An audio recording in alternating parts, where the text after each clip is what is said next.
Everybody thinks that the real money is in Chelsea, Knightsbridge and Westminster, and it is, but nobody ever tells people the real running costs of travelling to any of these areas as a plumber and as any tradesperson. And I think personally, half of the job is driving, and we're going to talk about it. Let's keep this simple, yeah? I live in East London, I work in West London, Chelsea, Kensington, Westminster is where I particularly work, yeah? And I spend 12 hours a week driving. I wanted to do all the breaking down with my hours and me being like a full-fledged van driver now, going through this stage, and I thought to myself, it can't just be me, it must be others. I was in a merchant most recently, and I saw some people I used to work with back in the day on my apprentice. So I was like, what's happening, Steve? What's happening, mate? I had a little convo. I was telling him, like, yeah, well, we work in Westminster, Chelsea, Knightsbridge, all the upper echelons places. He's like, yeah, we were doing some work around Chelsea, but the 3-hour drive, just killing me. I said, yeah, it would do. Most fans are uncomfortable. I worked out that we're doing 12 hours in a week, could be, give or take, maybe a little bit more. So that is roughly, what, per month, that's 48 hours. And when we work out just the hours sitting down, it's 576 hours. Fucking hell. I'm never not imagining me doing these things. I'm imagining me doing these things, and I'm always asking myself, why does my back hurt? Like, why do I feel like I've been in this van forever? Because I am sitting in the van forever. I'm sitting in the van for practically a month if I keep going at this pace. And we actually got quite a heavier pace than this, because I'm actually in the van a lot more than what I say I was. So 1.5 hours in the morning and 1.5 hours on the way back is like, that's the minimum. So we often do other little trips, going to the yard, going to get stuff at the suppliers, all those little things. 30-minute drive there, 20-minute drive there back. You might go to somewhere else, pick something up. Again, 20 minutes turns into 40 minutes very quickly. The 40 minutes add up into an hour so fast. You wonder why your back's hurting you and stuff like that. It's because of these reasons. Commuting and going to the job has become such a big part of it now, to where obviously it's not something you can get away from. It's just part and parcel. Like, you've got to get to a job, so you got to find your way there. So you're constantly using waves, if that's what you're using. I use that. You're constantly thinking about getting home, because you know, let's give a perfect example now. It's 4:30. If I would have left West End at now, yeah, I wouldn't have got back till, if I was leaving West right now, I mean, I'm not getting back till 6:45 possibly, and I've got a job to go to on the way home as well. But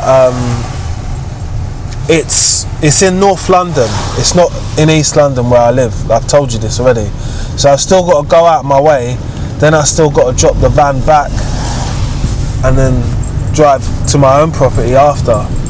But this will all just make sense, because you got to think about it from perspective of someone who is a tradesperson, right? You're doing jobs, you're going up and down. This is the reason why you don't drive your own fucking car, or you don't go out in your own car, is because you're sick of driving.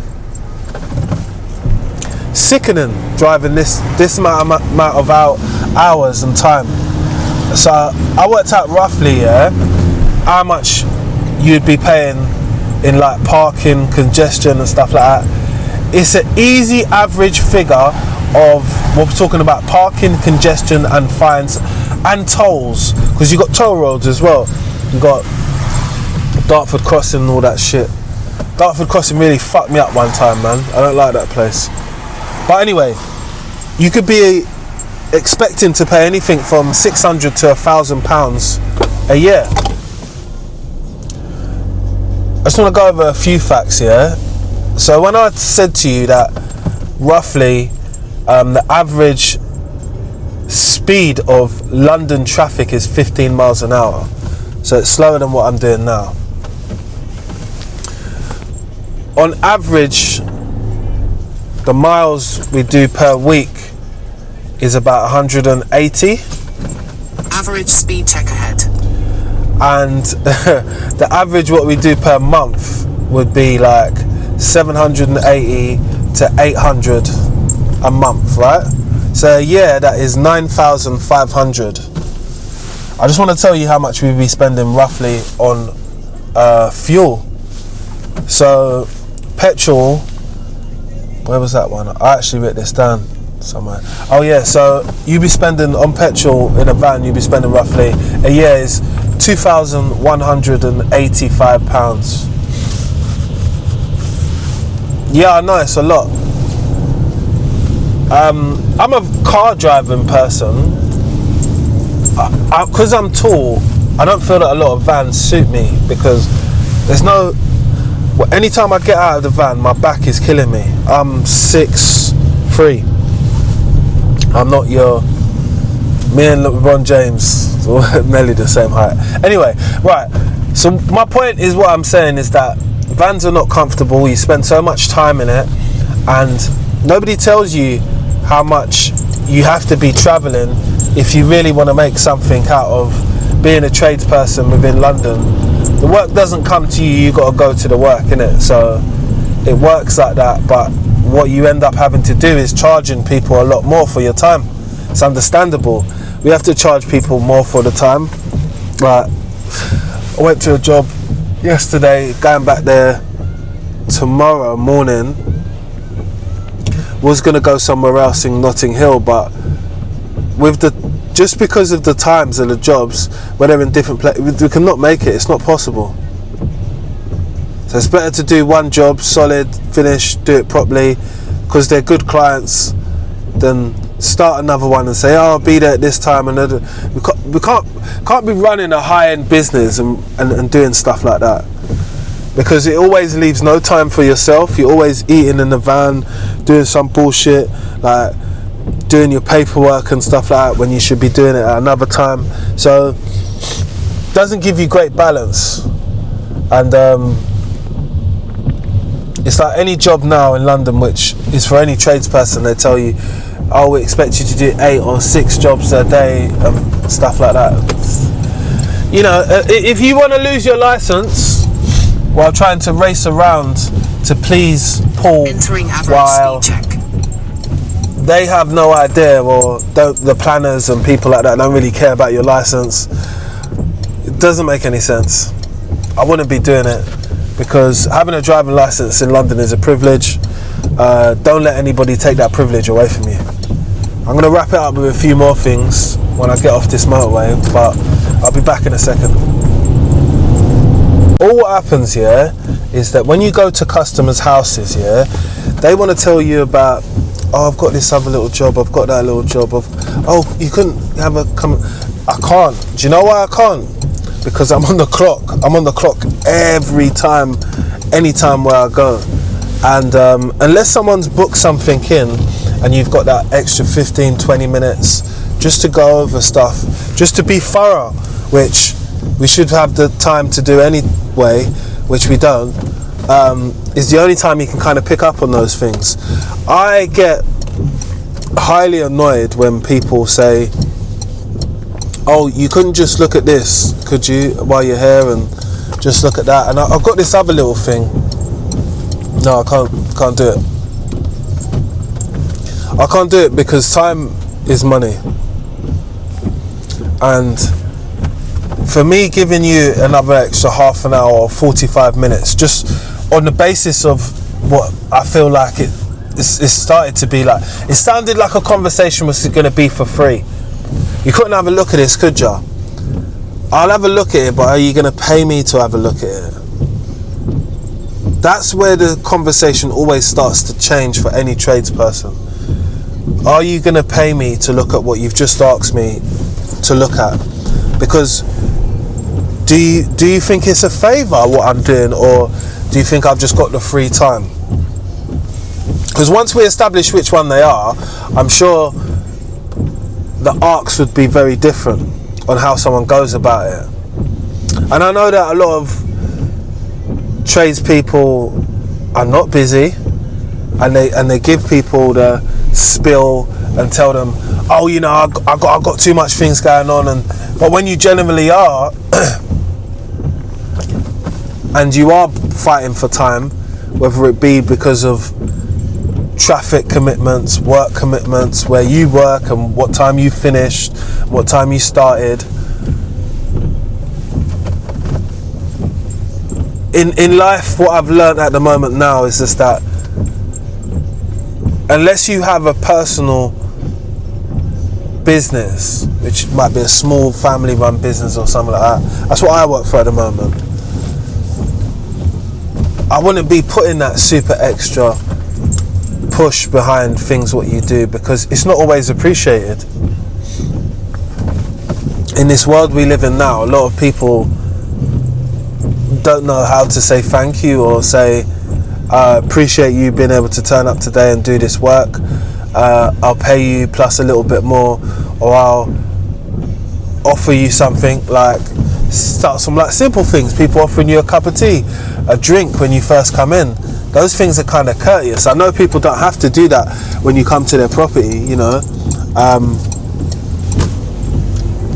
but I've grown up on that. I've grown up on someone offering you a cup of tea. I've grown up on someone getting you some biscuits. I've grown up on the time of people putting a hand in their pocket. They'll pull out a little blue one, little couple of blue ones, little free blue ones for you, 60 quid in your hand. Obviously they're paying a higher rate what they were paying before now, and that 60 quid might be not available, but I'm sure the people who have the good work trades people come through, male and women, they appreciate them people. And they might say it, there might be a vocal person who says, oh, I really appreciate what you've done for us here today, blah blah blah blah blah blah blah blah blah blah blah. Cool, it's understandable. Everyone isn't going to show their gratitude in money, in those types of things, you know what I mean? Someone might offer you an apple, might offer you some food before they leave. Oh, I've just made this food, just wondered if you want to take some with you. That's always really nice, really really nice. Red light, speed camera ahead. But my point is that we have to get it in a takeaway bag to go, because the traffic's kicking our ass and we've got to get home. My thing is, am I ever going to find the perfect van which is never ever going to hurt my back and it's going to be the most comfortable thing to drive in and I'm going to be really happy? No, I don't think. But I want to ask you lot, what is the best van to be driving? Let me know in the comment section below, because I might just be driving one of the worst vans at the moment. Still got 19 minutes to get to where I need to get to, so it'll just be before 5 o'clock. And I told you how many times that I have to do these jobs after 5 o'clock. This is a common occurrence. This is a big part of the trade, what people don't talk to you about or don't tell you about. Working late, driving. If you don't have a driver's license but you've got a qualification in the NVQ, you're never making the quota or the amount of money what most people should be making. And even when you're doing it for other people, every day you're at risk of losing your license or doing something which you shouldn't be doing. So it's a double-ended sword when it comes to being out there. And if you're working for other people, you're rushing about as well, because bottom line is that a lot of these people want the meat and the bone out of you, out of the situation. They want to make sure if they're paying you 200 quid, they're getting their full 400 quid's worth of work out of you every day. It can be soul tearing exercise. But if you subscribe to my channel, I just keep it real and I tell you what you really should be doing in life. Whether it's from my own mistakes or things what I've learned, you know. It's very hard to be putting your driving license on the chopping board and someone isn't paying you a little bit more. There's no benefits of having a van because you never get to use any of these vans in your personal time. Do you get it? There is no benefit. Nobody could tell me that there's, oh, I like being a van driver and I like having a van for work and all that.